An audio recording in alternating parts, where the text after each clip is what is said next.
2025မှာကျမတို့တိုးလာတဲ့အရာ9ခုနံပါတ်1က obviously my weight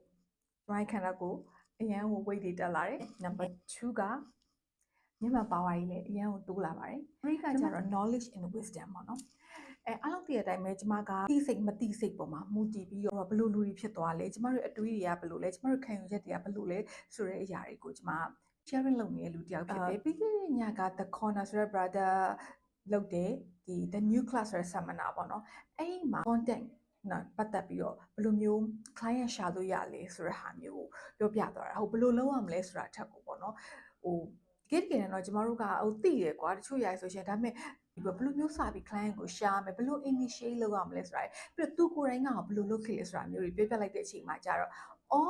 ကိုလေးလုံးလို့ရပါလားတကယ်တော့ကျမတို့ကမမြင်နေတာပေါ့နော်ဒါကြောင့်မလို့ဆရာမပြနီးမကြဆိုတဲ့ဟာမျိုးပေါ့နော်အဲ့ဒါကလုပ်ဘူးတဲ့လူကပြောပြလိုက်တော့ဒီလိုလုပ်လို့ရပါလား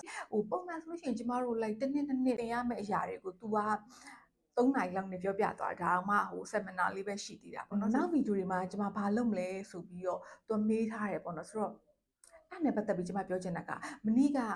The New Class ရဲ့အစမှာ brother share သွားသလိုပဲကိုကြောက်နေတဲ့အရာတွေကိုကိုကမယုံထွက်ဘူးဆိုရင်ဘယ်သူမှလာပြီးယုံထွက်အောင်လုပ်ပြီးမှမဟုတ်ဘူးဆိုတော့ကျမကြောက်နေတဲ့အရာတွေရှိရဲကျမ share ဖို့အတွက်ကိုကြောက်နေတဲ့အရာတွေရှိရဲလုပ်ဖို့အတွက်ကိုကြောက်နေဆိုတဲ့အရာတွေရှိရဲဆိုတော့အဲ့အရာတွေကိုကျမနောက်ထပ်ဗီဒီယိုတွေမှာ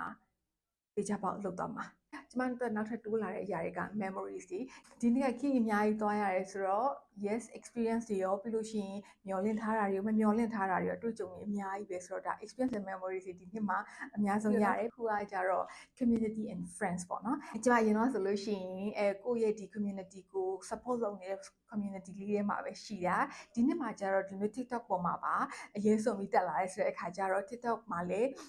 တချို့လူတချို့နဲ့ပြီးခွင့်ရတယ်เนาะ brother sister တွေသူတို့ကျမကိုအမဘယ်လိုလေးလုပ်ရင်ကောင်းလဲသူတို့အဲ့လိုမျိုးပြောပြပေးကြတယ်ကျမကောင်းစီခြင်းနဲ့စိတ်နဲ့ပေါ့နော်ဆိုတော့အခုမှသိရဆိုပေမဲ့အဲ့လိုမျိုးလူကောင်းသူကောင်းနေနဲ့ကျမတွေးခွင့်ရတယ်ကျမနေခြင်းနဲ့ကျမ mentor ရဲ့ community ထဲမှာလည်းဒီနှစ်ထဲမှာဝင်ခွင့်ရတယ်ပြီးတော့နောက်ထပ်အဲ့လိုမျိုးတင်ယူလေ့လာခြင်းနဲ့ဒီလိုမျိုး digital marketing တို့ social media တွေ TikTok နဲ့ပတ်သက်ပြီးတော့ပေါ့နော်ကိုတင်ယူလေ့လာခြင်းတဲ့သူတွေကိုသူတို့နဲ့တူတူလုပ်လို့ရရင်ကောင်းပါပဲသူတို့နားမှာနေရရင်ကောင်းပါပဲဆိုတဲ့သူတွေရဲ့ community တွေကိုလည်းကျွန်မဝင်ခွင့်ရတယ်ဆိုတော့ကောင်းတဲ့ community အများကြီးထဲမှာဝင်ခွင့်ရတယ်ဒါကတော့ကျွန်မ2025မှာတိုးလာတဲ့အကြီးမားဆုံး top 5ဖြစ်တယ်အခုကြည့်နေသူတွေမှာဘာတွေတိုးလာရှိလဲ let me know